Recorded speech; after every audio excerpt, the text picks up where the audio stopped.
Este año, dentro del programa de predicaciones, hemos escogido el libro de Efesios para llevar un estudio, una predicación expositiva, es decir, versículo tras versículo, de una manera continua, que creemos que es la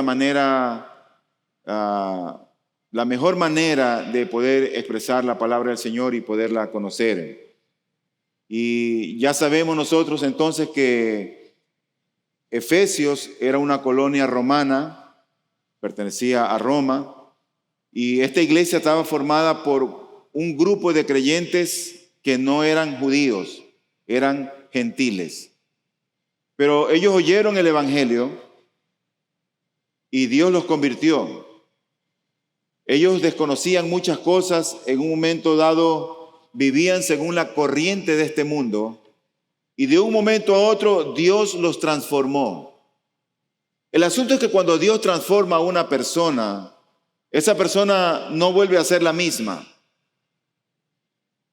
Todo lo que de ahí en adelante hace va a ser comandado por nuestro Señor y Dios, porque tiene ahora a alguien que domina su vida, a alguien que es su Señor. Por eso nosotros creemos que Dios realmente transforma a las personas, Dios las cambia, Dios hace de ellos nuevas criaturas. Y estas personas no eran creyentes, pero Dios los hizo parte de las mismas bendiciones que tenía el pueblo de Dios, que eran los judíos. También los conectó, los unió con el Señor. Y estas personas, por supuesto, empezaron a conocer a Cristo. Ahora el apóstol Pablo empieza a describir cómo vivían ellos, quiénes eran ellos, y les hace ver todo aquello de la manera equivocada que tenían para vivir. Por lo general la gente se acostumbra a vivir, a decir cosas como estas: yo soy así. Sí, tú eres así porque no conoces a Dios. Pero cuando la gente conoce a Dios, el que conoce a Dios se rinde a Dios, es dominado por Dios. Dios hace de él su instrumento útil, un vaso para su honra y para su gloria. Cuando la gente dice yo soy así, sí, tú eres así, porque no conoces a Dios. En el momento que conozcas a Dios, ya no va a ser tú el que tienes el sartén por el mango, sino va a ser el Señor el que tiene el sartén por el mango.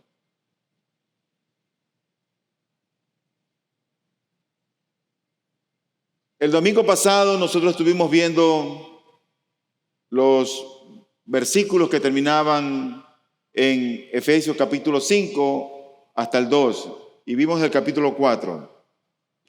El día de hoy vamos a continuar y vamos a ver ahora qué es lo que recomienda el apóstol Pablo a ese grupo de creyentes que habían sido transformados por el Señor. Sobre todo la recomendación que él da en cómo es que ellos tenían que vivir. Porque cuando alguien dice ser cristiano, eso debe ser notorio. Eso se nota. Eso se percibe. Pero imagínate que en la urbanización donde la gente vive, siempre hay gritos y hay malas palabras. Y ocurre, no, que ahí viven los cristianos. ¿Y cuáles? Los que van a IBPG. ¿Cómo? El asunto es que el testimonio de la vida cristiana es importante. Y ahora Pablo pasa a decirles a estos creyentes cómo tienen que caminar en esta vida. ¿Cómo tienen que andar en esta vida? Es lo que vamos a ver. Quiero que vayan conmigo, por favor, al libro de Efesios, al capítulo 5, y vamos a leer desde el versículo número 3, versículo 3 hasta el 14. Leo la palabra del Señor. Pero que la inmoralidad y toda impureza o avaricia ni siquiera se mencionen entre ustedes, como corresponde a los santos. Tampoco haya obscenidades, ni necedades, ni groserías, que no son apropiadas, sino más bien acciones de gracias. Porque con certeza ustedes saben esto, que ningún inmoral, impuro o avaro, que es idólatra, tiene herencia en el reino de Cristo y de Dios. Que nadie los engañe con palabras vanas, pues por causa de estas cosas la ira de Dios viene sobre los hijos de desobediencia. Por tanto, no sean partícipes con ellos, porque antes ustedes eran tinieblas, pero ahora son luz en el Señor. Anden como hijos de luz, porque el fruto de la luz consiste en toda bondad, justicia y verdad. Examinen qué es lo que agrada al Señor y no participen en las obras estériles de las tinieblas, sino más bien desenmascárenlas, porque es vergonzoso aún hablar de las cosas que ellos hacen en secreto. Pero todas las cosas se hacen visibles cuando son expuestas por la luz, pues todo lo que se hace visible es luz. Por esta razón dice: despiértate tú que duermes y levántate de entre los muertos y te alumbrará Cristo. Hasta ahí la palabra del Señor. El título del sermón que hemos puesto para esta hora es De las tinieblas a la luz. Este pasaje muestra algunas prácticas que los cristianos debemos de evitar. Se habla de algunos pecados que son de naturaleza sexual. Se habla también de pecados que son verbales. Y también se habla de la codicia o de la avaricia. Pero en todos estos pasajes que hemos leído hay un versículo que es un versículo clave, que es el versículo número 8. Ese versículo dice: ustedes eran tinieblas, le dice Pablo a los efesios, pero ahora son luz en el Señor. Y luego les dice: anden como hijos de luz. Ese anden quiere decir caminen o vivan como hijos de luz. Eso es lo que quiere decir aquí el Señor. Ahora bien, desde el capítulo 5, desde el versículo número 1, hasta el capítulo 6, versículo 9, nosotros vamos a ver al creyente que está bajo la influencia del Espíritu de Dios. Todo lo que se describe desde el 5 hasta el 6, 9, no es otra cosa más que la influencia del Espíritu Santo de Dios que está obrando en el creyente. Y el primer resultado de dicha influencia, de la influencia del Espíritu de Dios, es ese vivir o ese andar en amor. Para nosotros poder comprender todo este pasaje, tenemos que regresarnos un poquito y tenemos que ir al versículo número 2 del capítulo 5 de Efesios. El versículo 2 del capítulo 5 dice: y anden en amor, así como también Cristo les amó y se dio a sí mismo por nosotros, ofrenda y sacrificio a Dios como fragante aroma. Y anden en amor. Eso es lo que obra el Espíritu de Dios para aquellos que han sido transformados. En este caso, la iglesia en Éfeso. Ellos habían sido transformados. Ahora lo que Pablo está queriendo ver es cómo ellos caminaban, cómo vivían la vida, cómo andaban en esta vida. Y lo primero que les dice: ustedes deben de vivir, caminar, andar en amor. Eso es una obra del Espíritu Santo de Dios en el corazón del creyente. Pero el segundo resultado de la influencia del Espíritu de Dios es ese vivir o caminar en luz. Y para eso nos vamos al versículo 8. El versículo 8 dice: porque antes ustedes eran tinieblas. Claro, si eran tinieblas, estaban en la oscuridad, estaban en el terror de la oscuridad, no podían conocer la luz, no podían andar en luz. Pero Pablo les dice: porque antes ustedes eran tinieblas, pero ahora son luz en el Señor. Y luego dice: anden como hijos de luz. Entonces, los creyentes deben de andar en amor y deben de andar en luz. Es decir, deben caminar o vivir en amor y deben caminar o vivir en luz como cristianos, en esta vida como creyentes. Entonces el sermón lo vamos a dividir básicamente en tres partes. Queremos saber qué es ese andar en amor. ¿O qué es ese vivir en amor? Y lo otro que vamos a ver es qué es ese caminar, andar o vivir en luz. Y al final veremos una aplicación. Vamos a desarrollar entonces la primera parte, ese anden en amor. Dice el versículo 3 hasta el 7 del capítulo 5. Pero que la inmoralidad y toda impureza o avaricia ni siquiera se mencionen entre ustedes, como corresponde a los santos. Tampoco haya obscenidades, ni necedades, ni groserías que no son apropiadas, sino más bien acciones de gracias. Porque con certeza ustedes saben esto, que ningún inmoral, impuro o avaro que es idólatra tiene herencia en el reino de Cristo y de Dios. Que nadie los engañe con palabras vanas, pues por causa de estas cosas la ira de Dios viene sobre los hijos de desobediencia. Por tanto, no sean partícipes con ellos. Hasta ahí.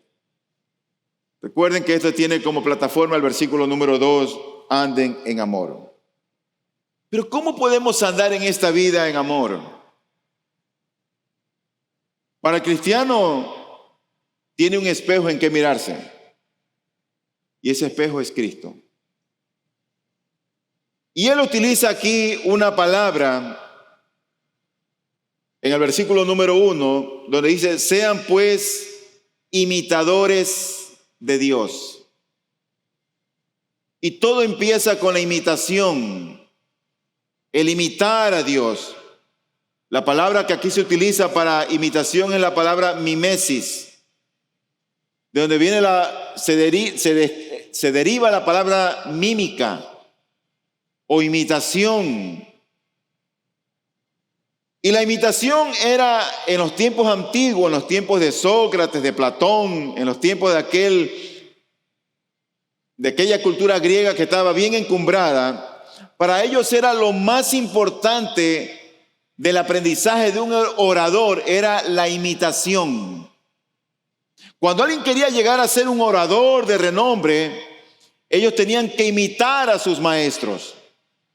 Los maestros de la retórica, ellos enseñaban que el aprendizaje de la oratoria dependía de tres cosas. Dependía de la teoría, dependía de la imitación y dependía de la práctica. ¿Tú quieres ser un buen orador? Mira a tu maestro, decían ellos. Y a él, maestro tuyo, si tú tienes que conocer la teoría, tienes que imitarlo y tienes que llevar a la práctica. Y tú vas a ser un buen orador. Por lo tanto, la parte principal del entrenamiento de estos que aspiraban a ser oradores era el estudio y la imitación de sus maestros. Es como si Pablo estuviera diciéndole aquí a los creyentes con ese trasfondo de la filosofía griega, si se preparan para ser oradores, deben imitar a los maestros de la palabra. Así como se están preparando para la vida, deben seguir el ejemplo del Señor de la verdadera vida. Es decir, que si tú eres cristiano, si yo soy cristiano, los cristianos tenemos que imitar a Cristo, querer ser como Él, anhelar ser como Él. Ese debe ser nuestra meta, ese debe ser nuestro objetivo. El cristiano debe imitar sobre todas las cosas, el amor y el perdón que Dios nos ha otorgado. Ninguno de nosotros merece el amor del Señor. Ninguno de los que estamos en esta sala. Dice la Escritura, por cuanto todos pecaron y están destituidos o no alcanzan la gloria de Dios. No hay justo ni aun uno. Lo que tú y yo merecíamos era la condenación y la ira divina. Pero Dios decidió amarnos. Y al mismo tiempo que decidió amarnos, decidió perdonarnos. Por eso, si hay algo en lo que tú y yo debemos que imitar a Dios, es el trato que Él nos ha dado. Y Él decidió un día amarnos y decidió perdonarnos. Por eso dice la Escritura en Romanos 5:8, pero Dios demuestra su amor para con nosotros en que siendo aún pecadores, Cristo murió por nosotros. Y Pablo usa aquí una frase en el versículo número 2, donde dice, y anden en amor, así como también Cristo les amó y se dio a sí mismo por nosotros. Y luego añade, ofrenda y sacrificio a Dios como fragante aroma. Usa esta frase aquí, fragante aroma. Y eso recuerda o nos trae a la memoria el aroma que subía al cielo cuando se ofrecían ofrendas, sacrificios y holocaustos a Dios por el pecado. Ellos llevaban los animales y la carne era quemada y esa carne se elevaba como un aroma que era aceptable a los ojos del Señor. Era un aroma grato para Dios. Es como si Dios estuviera diciendo en el cielo, wow, están haciendo sacrificio por sus pecados. Lo recibo. Es como que si Dios estuviera agradado con ese aroma. Y después de un tiempo, ahí viene otra vez. Un grato aroma era para Dios eso. En Éxodo 29:18 se nos dice algo al respecto y dice, y quemarás todo el carnero sobre el altar. Es holocausto al Señor, aroma agradable al Señor, ofrenda encendida al Señor. Así era la carne que era quemada para expiar los pecados del pueblo. Y yo me pregunto, ¿cuál es el aroma nuestro que sube al cielo? ¿Cuál es tu aroma? ¿Qué es lo que tú estás haciendo para que suba ante la presencia del Señor un grato aroma, donde Él esté agradecido, contento? ¡Wow, mis hijos! Bueno, el único sacrificio que aceptó Dios es el sacrificio que encierra todo lo que tiene que ver con la cruz. Y eso solo es posible cuando nosotros podemos amar a hombres con el mismo amor sacrificial con que nos amó nuestro Señor Jesucristo. Pero también perdonando a nuestros deudores, así como el Señor nos ha perdonado. Cuando tú haces aquello, ese va a ser un aroma grato y fragante que sube ante la presencia del Señor. Es decir, cuando tú amas a tu prójimo, cuando tú perdonas a tu prójimo. Hay personas que a veces viven con una raíz de amargura en sus corazones porque no han aprendido a perdonar. Perdón, me equivoqué. No quieren perdonar. No quieren perdonar.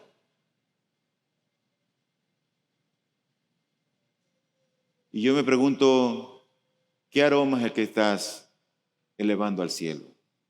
No quieren perdonar. ¿Sabes? Porque el amar y el perdonar es una decisión. Dios decidió amarnos. Dios decidió perdonarnos. De igual manera nosotros tenemos que imitar a Dios en ese sentido. Y yo creo que hablar de esto no es cosa fácil. No es cosa fácil. Pero yo creo sobre todo que no es cosa fácil para una mente egoísta que no contempla ni medita en lo que Dios ha hecho por nosotros. Cuando alguien no conoce al Señor, es nadar contra corriente, perdonar y amar. Pero los versículos siguientes, del 3 al 7, en esa manera de cómo tenemos que vivir esta vida amando, Pablo pasa a otro tema. Se dice que el cristianismo introdujo en el mundo la castidad. Es decir, ese deseo de abstenerse de los placeres sexuales y de la inmoralidad. Ese deseo de abstenerse de todas esas fuerzas que están en el alma es una virtud que está relacionada sobre todo con la templanza o con el dominio propio. El dominio propio o la templanza es un fruto del Espíritu Santo de Dios. Por lo tanto, si alguien tiene el Espíritu Santo de Dios, esa persona va a tener dominio propio y se va a abstener de todas estas inmoralidades, de todos estos pecados sexuales. Y esa es una virtud que muy poco se predica en las iglesias. Pero debes de saber que el mundo antiguo miraba la inmoralidad con ligereza, con liviandad, y no la consideraban ni siquiera un pecado. Era común que los hombres pudieran tener una querida, aparte de su esposa.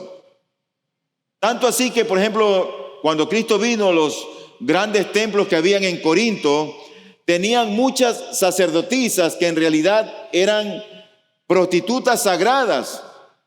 Y las ganancias que ellas obtenían contribuían al mantenimiento del templo.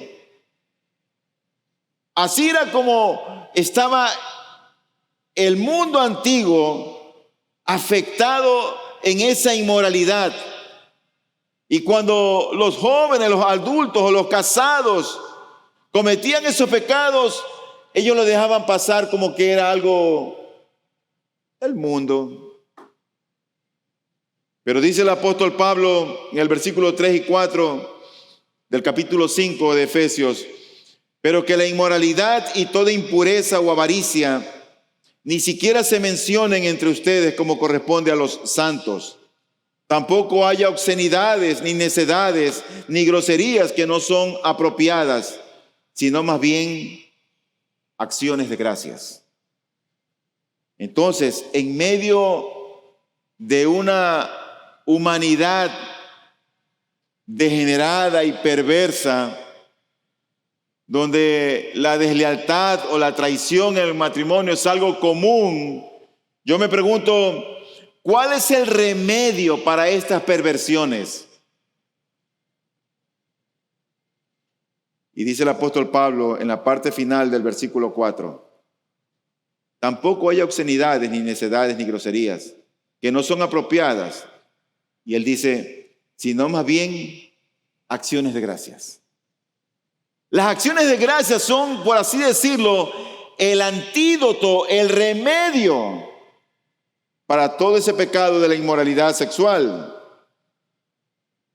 Y el apóstol Pablo es alguien que habla en todas sus cartas de la gratitud, de las acciones de gracias o el agradecimiento que debe de fluir o salir del corazón del creyente.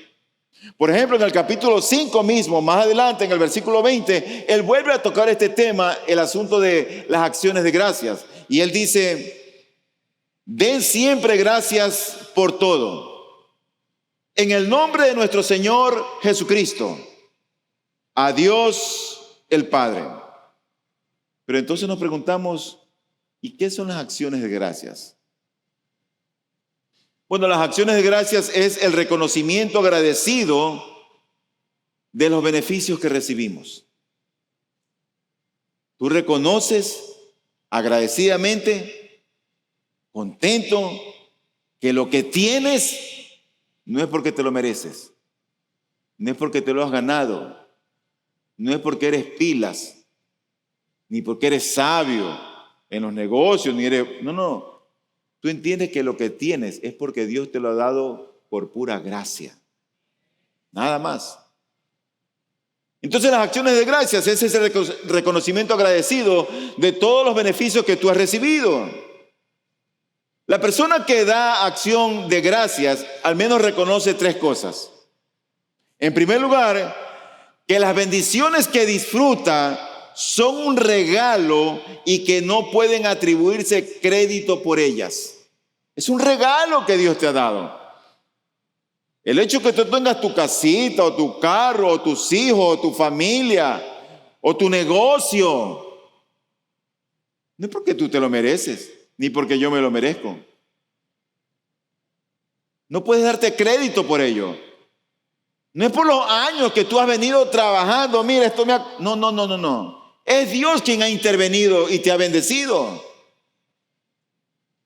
Pero en segundo lugar también, la persona que da acción de gracias reconoce que es totalmente indigno de ellas, que no se lo merece. Y en tercer lugar, que esas bendiciones que Dios te da siempre son grandes y muchas.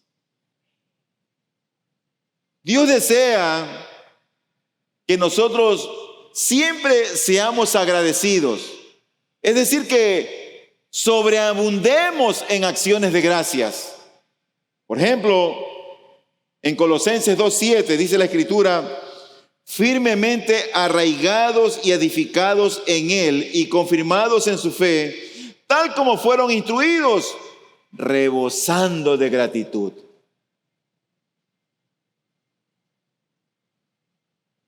Cuando alguien viene aquí, hermanos, y viene y colabora con una canasta de amor, de víveres, yo creo que lo hace porque está muy agradecido con el Señor, no solamente porque el pastor está motivando y alentando. No.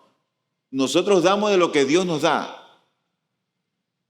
Cuando los hermanos vienen, se cayeron la plancha, se barataron los ductos, está hecho esto polvoso, vamos a limpiarla. No es que lo han hecho solamente por ustedes, para tener presentable el templo. Yo creo que lo han hecho por la gratitud que tenemos al Señor, de saber cuánto le debemos a Él. Es un corazón solamente agradecido. Ahora, ¿cuándo debe tener lugar las acciones de gracias? Dice el mismo pasaje: siempre. Dice el versículo: den siempre gracias por todo, siempre. Yo diría que a veces debe ser hasta inmediatamente. Cuando el pueblo de Israel fue liberado de la esclavitud de Egipto y ellos cruzaron el Mar Rojo, ¿saben lo que hicieron ellos? Dieron gracias al Señor. Cuando estás pasando por pruebas, es un momento también de dar gracias al Señor. Jonás, cuando estaba en el vientre de aquel monstruo marino, lo que hizo fue doblar rodillas en el vientre de ese pez o ese monstruo gigantesco y dio gracias al Señor. Por lo general nosotros, en medio de las pruebas, nos agobiamos, nos deprimimos, nos atribulamos. Y hay otros que dejan de venir a la iglesia. Pero es un momento para dar gracias al Señor. No solamente por lo bueno, sino también por lo malo. Por eso dice Él: den siempre gracias por todo. Porque tú y yo siempre estamos bajo el ojo escudriñador de nuestro Señor. Y Él lo que está viendo es nuestro corazón, nuestra actitud, nuestro caminar. Ahora, ¿por qué cosas hemos de dar gracias? Efesios 5:20 dice: den siempre gracias por todo en el nombre de nuestro Señor Jesucristo. Den gracias por todo. ¿Por qué cosas hemos de dar gracias? Por todas las cosas. La gratitud debe ser expresada cuando nosotros recibimos bendiciones físicas, bendiciones espirituales, ordinarias, extraordinarias, a tiempo, pasadas, presentes, futuras. Por las cosas que hemos recibido y por las cosas que no hemos recibido. Si tú has pedido algo al Señor y Él no te lo ha dado, Él sabe por qué no te lo da. ¿Tú no crees que Él es sabio? Él es la sabiduría. Y Él sabe por qué no te da lo que se lo has pedido. Él lo sabe. Recuerda que el apóstol Pablo, quien escribió esta carta y quien nos está exhortando, cuando escribe este pasaje o toda la carta, y está como motivándonos a que seamos agradecidos, ocurre que él estaba en prisión. Prisionero. Y él tiene un corazón agradecido y también tiene la fuerza para motivar a sus hermanos de la iglesia de Éfeso a que también sean agradecidos. Por lo tanto, él podía gozarse en sus debilidades, en sus injurias, en sus privaciones y también en sus frustraciones. Ahora, ¿cómo se debe dar gracias? Como dice el pasaje, en el nombre de nuestro Señor Jesucristo. ¿Por qué? Porque todo lo que tú y yo tenemos, lo que hemos obtenido, las bendiciones espirituales, las futuras, las celestiales, ha sido ganado por Él. No es que tú lo has ganado, no es que yo lo he ganado. Lo que tenemos y somos es en Cristo. Por eso tiene que ser un agradecimiento en el nombre de nuestro Señor Jesucristo. ¿Y a quién debe ser ofrecida? Me encanta porque el pasaje dice aquí, den siempre gracias por todo en el nombre de nuestro Señor Jesucristo, a Dios el Padre. Aquí no menciona a María, ni siquiera menciona al mismo Pablo. Menciona a Dios el Padre. Y es a nuestro Padre a quien tenemos que darle gracias. Hay quienes nunca dan gracias. Pero el cristiano que vive en amor debe ser alguien agradecido para con su Señor. Al terminar esta primera parte de ese caminar en amor, el apóstol da ciertas advertencias a estos creyentes. Y él dice en el versículo número 3 que esos pecados vergonzosos ni siquiera deben de mencionarse. No debemos ser partícipes con aquellos que tienen una boca para hablar aquellos pecados y las cosas que hacen. Ni siquiera deben de mencionarse. A veces pienso que también esto tiene que ver con las cosas que vemos. Sobre todo aquellos que son adictos a la pornografía. Ahora es tan fácil conectarse a las redes sociales. Y es tan fácil entrar en cualquiera de estas redes que promueven pecados de esta naturaleza. Yo creo que no deben de mencionarse, ni siquiera verse, porque esa va a ser una manera como tú estés cuidando tu alma, cuidando tu corazón.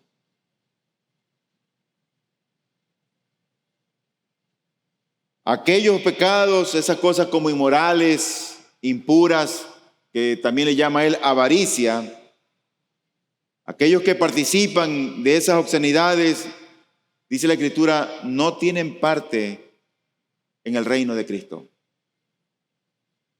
¿Por qué? Porque si alguien está practicando esas cosas, con toda seguridad que no es un creyente. Porque el texto lo dice. Dice el versículo número 5, porque con certeza ustedes saben esto, que ningún inmoral, impuro o avaro que es idólatra tiene herencia en el reino de Cristo y de Dios. No importa cuántas veces vayas a la iglesia, no importa lo que tú creas, aquí lo importante es lo que Dios dice en su palabra. Eso es lo que cuenta.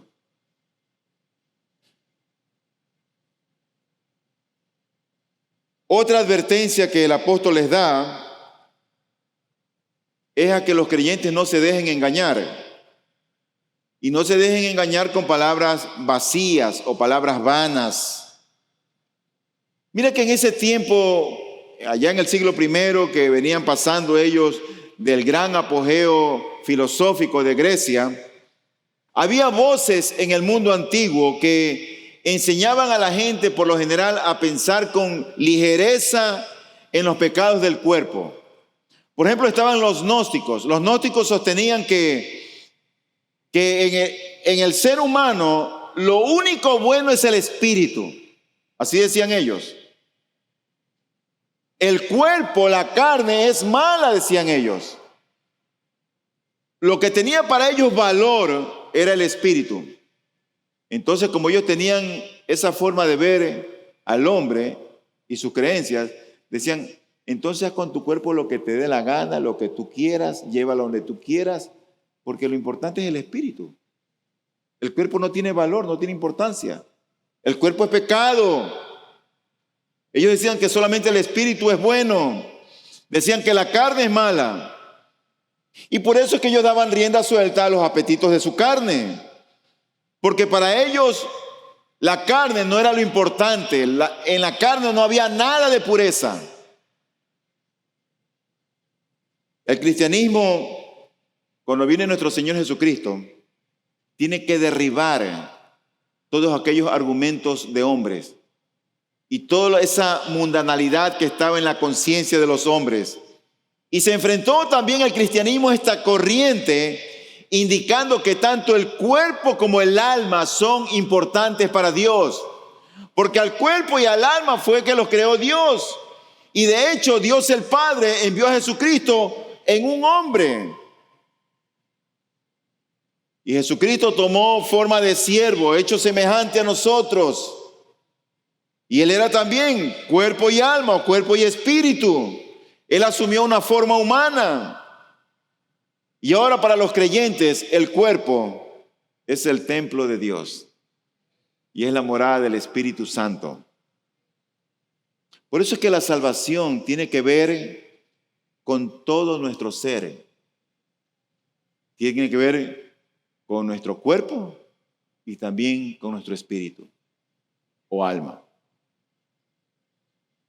Eso me lleva a mi segundo punto, habiendo visto lo que es caminar o vivir en amor.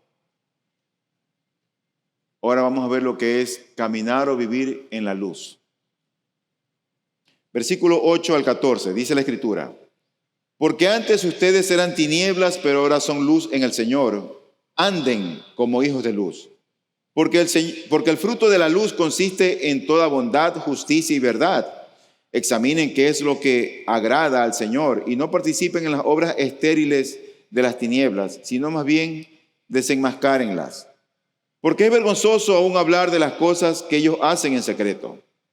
Pero todas las cosas se hacen visibles cuando son expuestas por la luz, pues todo lo que se hace visible es luz.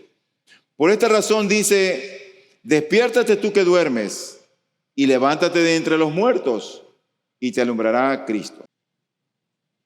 Yo creo que ahora nosotros somos llamados a vivir en la luz, porque no solo somos hijos de la luz, sino que, como dice la Biblia, somos la luz, como nuestro Señor es luz. El cristiano es luz. Luz en este mundo de oscuridad. Dios puso a su iglesia, a su pueblo, para que sea cabeza y no cola. Dice la Escritura, por ejemplo, en Mateo 5, versículos 14 y 16. Dice él: ustedes son la luz del mundo, le dice el Señor a sus discípulos. Ustedes son la luz del mundo. Una ciudad situada sobre un monte no se puede ocultar.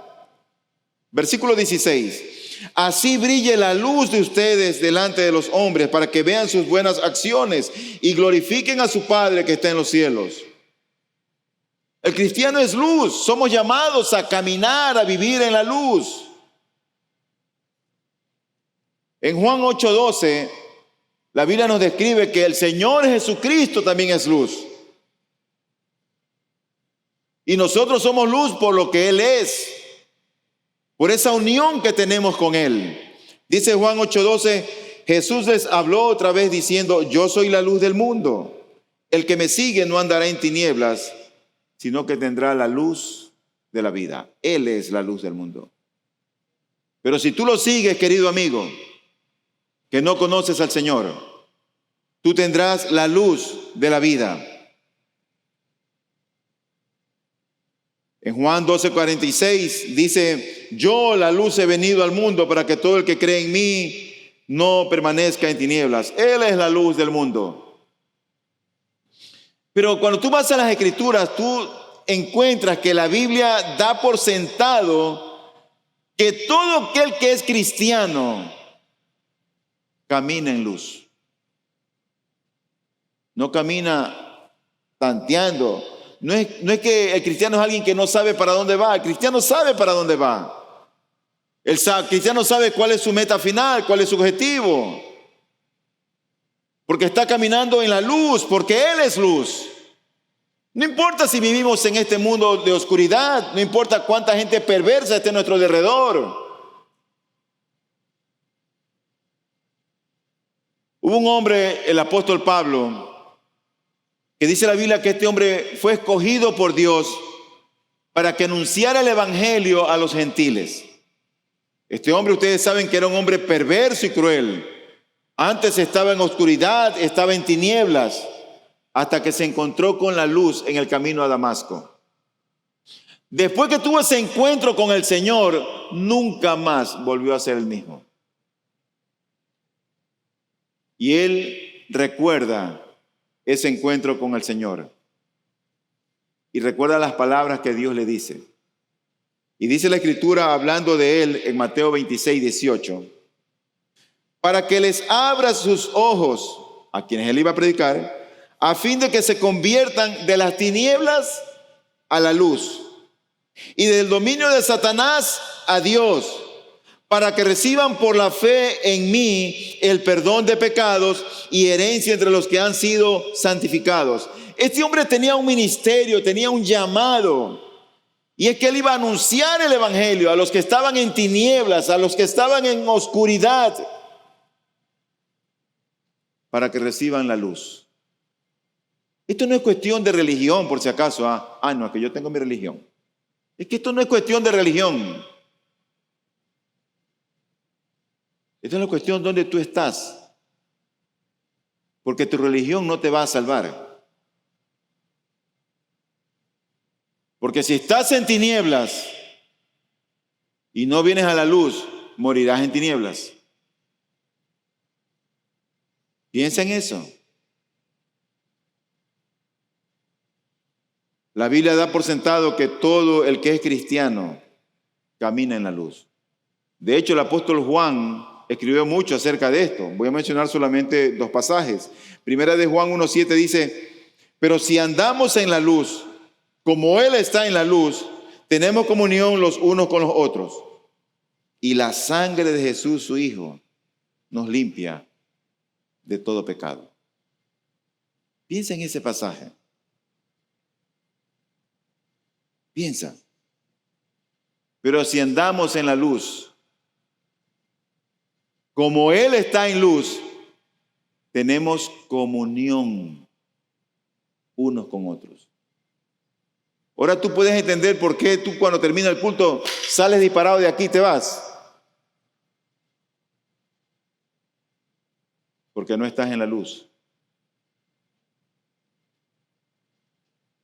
Por eso, no puedes tener comunión con aquellos que están en la luz. No es que no son mis amigos. No, es que tú estás en tinieblas. Porque si alguien está en luz, quiere estar con aquellos que están en luz.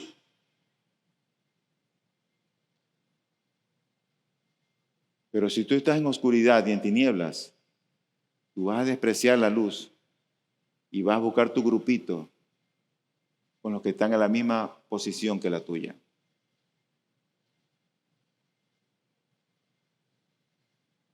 En 1 de Juan 2, 9 y 10 dice, el que dice que está en luz y aborrece a su hermano, está aún en tinieblas. Mira, no puede haber alguien que diga que sea cristiano y está enemistado con su hermano, hasta tal punto que lo aborrece.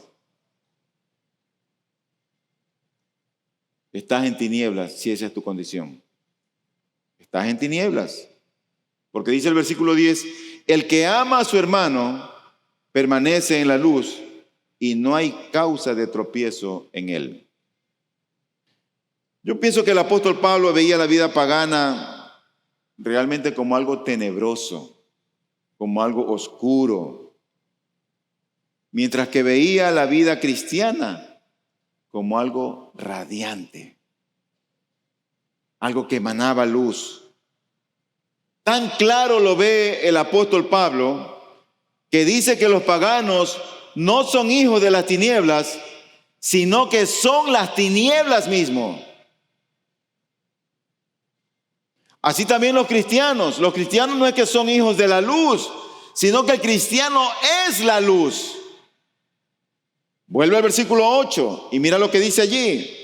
Porque antes ustedes eran tinieblas, pero ahora son luz en el Señor. Así es como Él lo ve. O es lo uno o es lo otro. No hay término medio. Ahora veamos lo que tiene que decir de la luz que Jesucristo trae a las personas. Si alguien está caminando en luz, si alguien dice ser cristiano y Dios nos manda que caminemos en luz, tiene que haber algún resultado de esa forma de caminar en esa luz. ¿No te parece? Dios no solamente dice anden en amor, anden en luz, como que, bueno, ¿y qué es eso? No, que eso tiene un significado.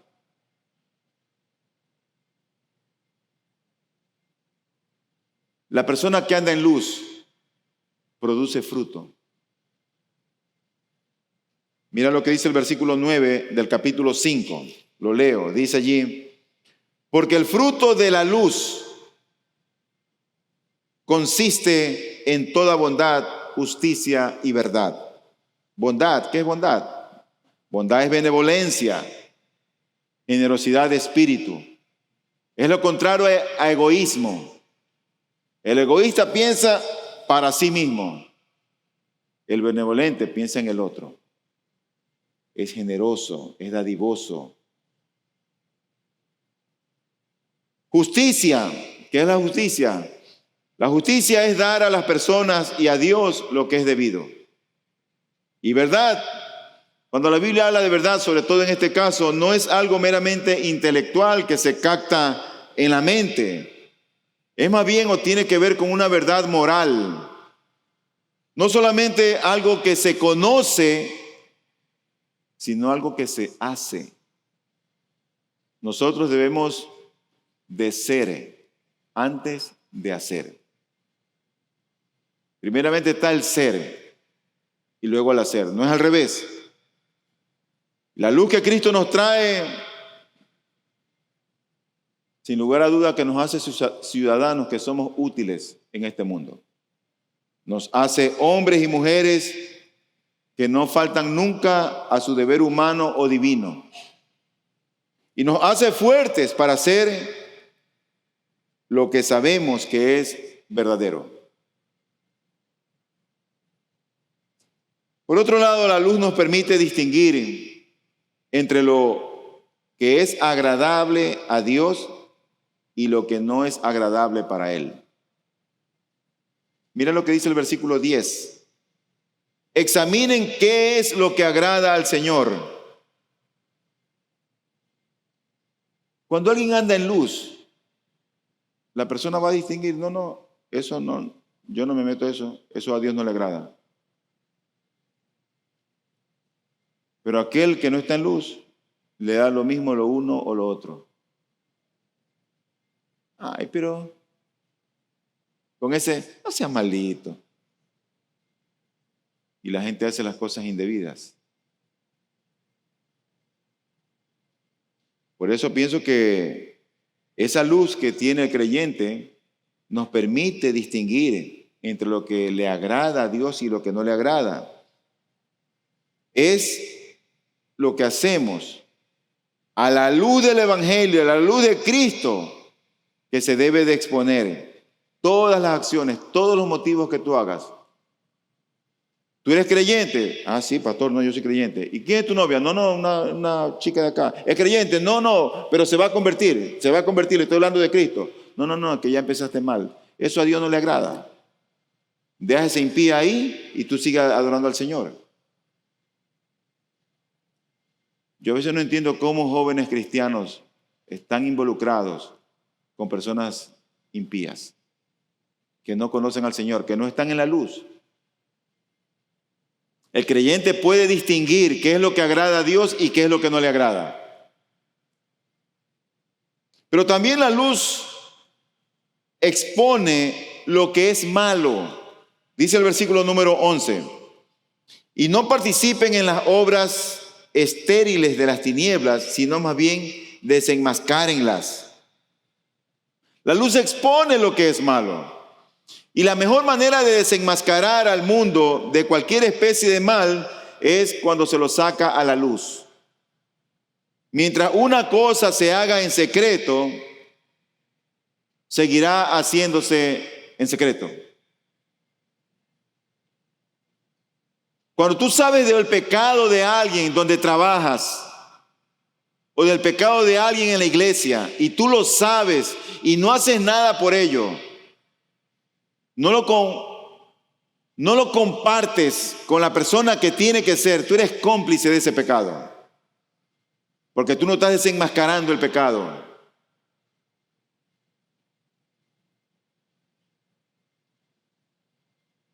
No lo estás desenmascarando. Eso no es ser chismoso, eso es desenmascarar el pecado, lo que aquí le llama la Biblia. Cuando se saca la luz del día, ese pecado muere de muerte natural. Y la manera, yo creo que más eficaz para limpiar los rincones de nuestros corazones y de cualquier sociedad en la que estemos involucrados es exponer las obras estériles de las tinieblas a la luz de Cristo.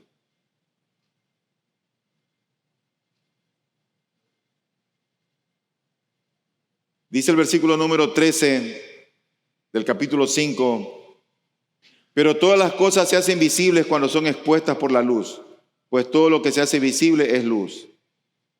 Yo diría que es como que si la luz tuviese cierta propiedad purificadora. De hecho, hay muchas enfermedades que desaparecen cuando se las expone a la luz del sol. Y así es la luz de Cristo, porque la luz de Cristo no solamente trae condenación, sino que también trae una virtud sanadora. Pablo termina con una cita poética en el versículo número 14. Muchos de los teólogos han tratado de romperse la cabeza para saber de dónde sacaron esto, porque esto no es del Antiguo Testamento. Algunos creen que podría ser la letra de uno de los primeros himnos que se cantaban en la iglesia.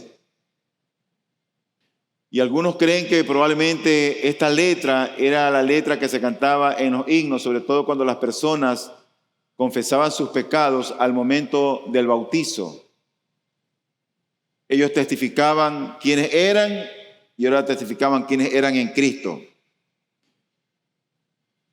Y confesaban allí sus pecados al pasar del paganismo al cristianismo a la hora del bautismo. Este versículo dice: despiértate tú que duermes y levántate de entre los muertos y te alumbrará Cristo. Si llegáramos a parafrasear ese pasaje, podríamos decir algo como esto: despiértate, bello durmiente, sal de entre los muertos, de manera que Cristo te alumbre por completo. Quiero terminar con dos aplicaciones finales. Generales, porque las aplicaciones específicas las veremos hoy en la tarde a las 6. Y esto primero va para los creyentes, para los cristianos. Si tú eres cristiano, tú y yo somos llamados a imitar a Dios. Tal vez nunca has oído eso, pero aquí la Biblia lo dice. Efesios 5:1. Somos llamados a imitar a Dios. Y eso implica que tenemos que caminar en amor y caminar en la luz, o caminar en luz. El caminar en amor significa perdonar y amar como Dios nos amó y nos perdonó en Cristo. Pero también quiere decir que debemos ser agradecidos en todo. Tú caminarás en luz, porque eres luz. Y si andas en la luz, de ti saldrá benevolencia, justicia y verdad. Esa es mi primera aplicación para los creyentes. La segunda aplicación va para aquellos que no son cristianos, para aquellos que ven esto como solamente un buen sermón. Si tú no eres cristiano, quiero que sepas que nosotros vamos a seguir orando por ti. Y seguiremos orando por ti para que la luz del Evangelio resplandezca en tu corazón y vengas a Cristo. Porque en el momento que eso pase, tú te das cuenta cuánto tiempo perdido tuviste, cuánto tiempo desperdiciaste, cuánto tiempo no disfrutaste de las bendiciones abundantes que da mi Señor. Por lo tanto, yo me comprometo delante de todos ustedes a que seguiremos orando por aquellos que no son creyentes. Y oraremos para que vengas a la luz, para que camines en amor. Y te voy a decir por qué nosotros vamos a orar por ti. Porque eso no depende de ti, ni tampoco depende de mí. Depende del Dios a quien le vamos a orar. Él es el que te va a persuadir. Y cuando Él te persuada, esa conversión será auténtica, genuina. Nadie te la podrá quitar, nadie te la va a poder arrebatar. Podrás perder muchas cosas en esta vida, pero la salvación, cuando Dios te la dé, nadie te la va a arrebatar. Así que ora a Dios que en verdad nosotros apreciemos lo que significa caminar en amor y caminar en luz. Vamos a orar.